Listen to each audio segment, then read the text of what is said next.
Namaste. Happy Vasant Panchami. Glory to Saraswati Mata. I must give oblations to her, especially since I'm trying my best to read Devi Puran in English.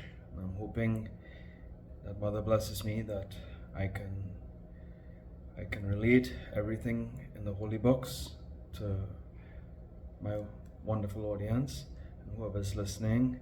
And I hope that she gives me the best ability to pronounce everything, read everything properly, explain everything, and understand everything also. And also give understanding to all listeners. Jai Saraswati Mata. So today I'm going to read Book 3, Chapter 16, on the glory of the Devi. Om Bhagavatam Maha Surya Koti Samprabha Nirabhikaram Koti Samprabha Mekadantai Vin Bhagavatam Om Gam Om Gam Om Ya Devi Sarvoteshu Vidyarabhinda Samshriva Masasena Om Namo Jaganmata Vidyapradayani Mahasasu Om Hamsa Hamsa Vidmi Paramhamsa Idhi Hamsa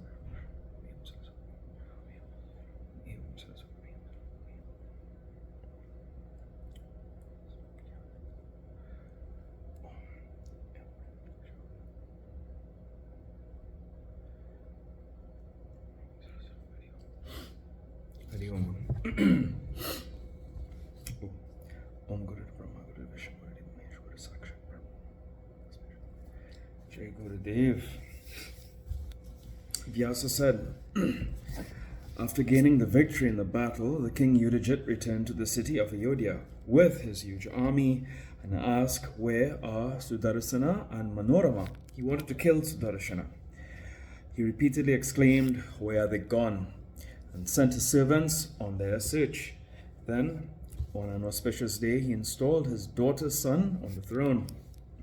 Maharishi Vashishta was engaged as the priest. He and the other ministers began to chant the auspicious hymns of the Atharva Veda, and with the jars filled with water and consecrated by these hymns, installed Satyajit on the throne.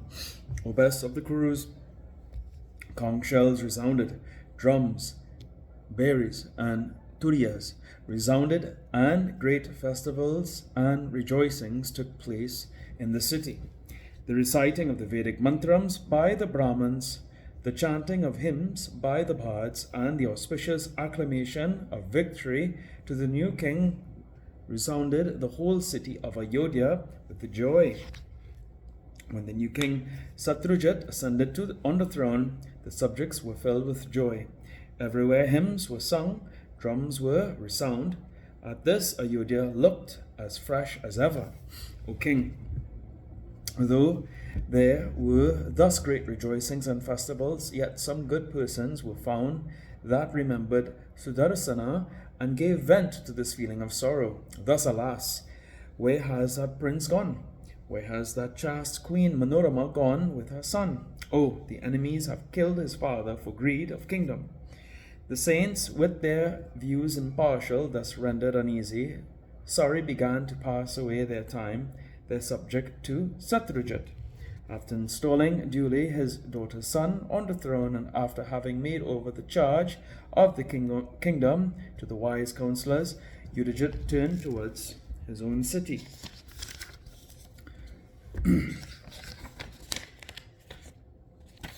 Afterwards, Yudhijit heard that Sudarshana was staying in the hermitage with the Munis.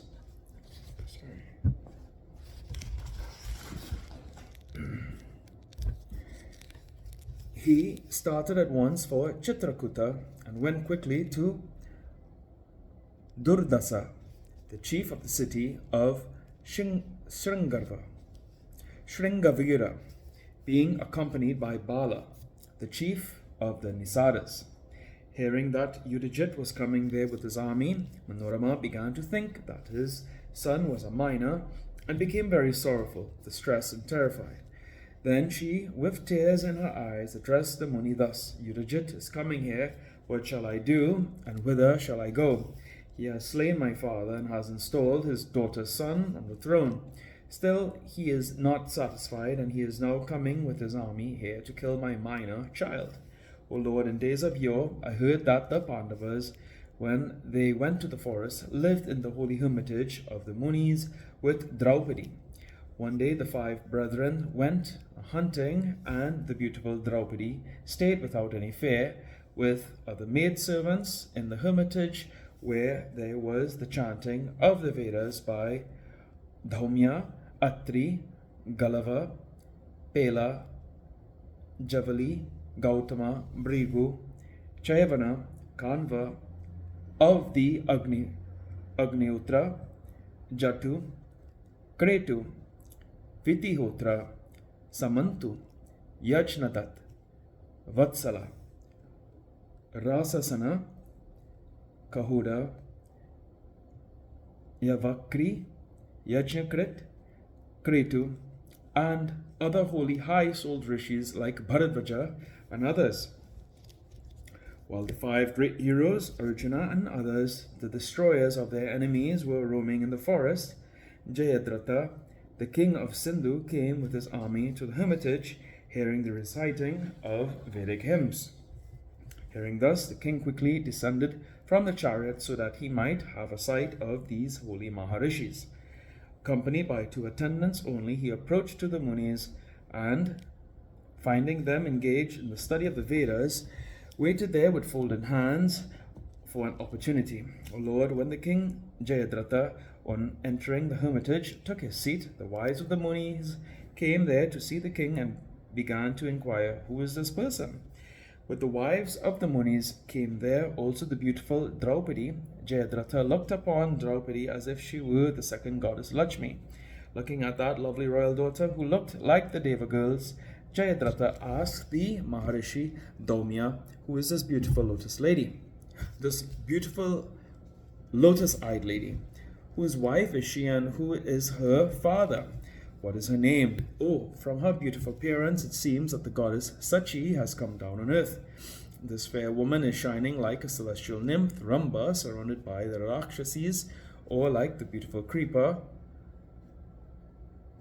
Lavan Galatika, encircled by thorny trees. O good ones, tell truly, whose beloved is she? O Brahmins, it seems that she is the wife of some king, not the wife of a Muni." Dhaumya said, "O king of Sindhu, she is the daughter of Panchala. Her name is Draupadi. She is the wife of the Pandavas. They are residing in this forest, having got rid of their fears." Jayadratha said, "Where have those powerful Pandavas of great powers gone now? Are they dwelling in this forest free from fears?" Dhaumya said, "The 5 Pandavas have gone out on hunting, ascended on a chariot. They will return at noon with their game." Hearing the Muni's words, Jayadratha got up and, going near to Draupadi, bowed down to her and said, "O fair one, is there everything well with you? Where have your husbands gone? Today it is 11 years that you are residing in the forest." Draupadi then said, "O prince, let all be well with you. Wait here for a short while, the Pandavas are coming quickly." While Draupadi thus spoke, that powerful king, being overpowered with greed and avarice, stole her away, disregarding all the Munis present there. O Lord, the wise should never trust anybody. If on anybody he places his trust, he will surely come to grief. For example, see the case of the king Bali. Bali, the son of Virochana and the grandson of Prahalada, was prosperous, devoted to his religion, true to his promise, performer of sacrifices, generous, always giving protection to and liked by the saints, and a great warrior. His mind never turned to any religious subject, and he performed 99 yajnas with full dakshinas,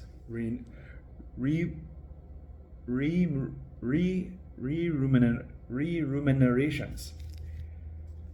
But the Bhagavan Vishnu, who is full of sattvic purity and who is never affected with passions and changeless, who is always worshipped by the yogis. He is the form of a dwarf. In his Vamana incarnation as the son of Keshapa Rishi, to serve the Devas, stole away his whole Sigat, each and kingdom deceitfully on hypocritical pretext. O Lord, I heard that the son of Virochana was a generous, large-hearted king. He truly resolved to give what was wanted, but Vishnu behaved with him deceitfully to serve the cause of Indra. When the pure Sattvic Vishnu could assume this dwarf incarnation to bring about the hindrance to Bali's yajna, what wonder is that other ordinary mortals would practice things like that. Therefore, never trust on anybody in any way. Lord, where there are greed and avarice reigning in one's heart, what fear can he have to perpetrate any evil deed? O Muni, it is through avarice that men commit sinful deeds. They do not care what good or bad will happen to them in the next world. Thoroughly overpowered by greed, they take away in mind, word, and deed others' things, and thus they become fallen. Lo, human beings always worship the gods for wealth, but the Devas did not give them wealth instantly. They gave them these things through others by making them carry on trade, make gifts, or show their strength, or by making them steal. The Vaishyas worship the gods simply because they think they will be highly prosperous, and therefore they sell many things as grains, cloth, and the like. O controlled one, is there not the desire to take away the other's property in this act of merchandise? Certainly there is. Besides the merchants, when they find that when people are in urgent need of buying articles from them, expect that the price of those articles might run higher. Muni, thus everyone is anxious to take away others' properties. How then can we trust them? Those who are clouded by greed and delusion, they're going to places of pilgrimages, they're making charities, they're reciting their Vedas, all are rendered useless. Though they go to the holy places, etc., still these things bear no fruits to them, as they have not done these things at all. Therefore, enlightened one, you make Udajit go back to his own place, then I will be able to remain here, like Sita with my son. O Manorama, thus speaking to the Muni, the fairy Maharishi went to Udajit and said, O king, you better go back to your own place or elsewhere, or anywhere else you like. The son of Manorama is a minor. That queen is very much grieved. She cannot come to you now. Udajit said, O peaceful ones, kindly cease showing this impudence and give me Manorama. I will never go away leaving her. If you do not give her easily, I will take her away by force. The Rishi said, O king, if there by any strength in you, you can take away Manorama by force, but the result will be similar to that when the king Vishwamitra wanted to take away the heavenly cow by force from the hermitage of Vashishta. Thus ends the 16th chapter on the glory of the Devi and the going of the king Udajit to the hermitage of Bharadvaja to kill Sudarshana. In the third Adhyaya of Srimad Devi Bhagavatam by Maharishi Vedavyasa. Om Jayanti Mangalakali Bhadrakali Kapani Durgakshma Shivadatri Swasva.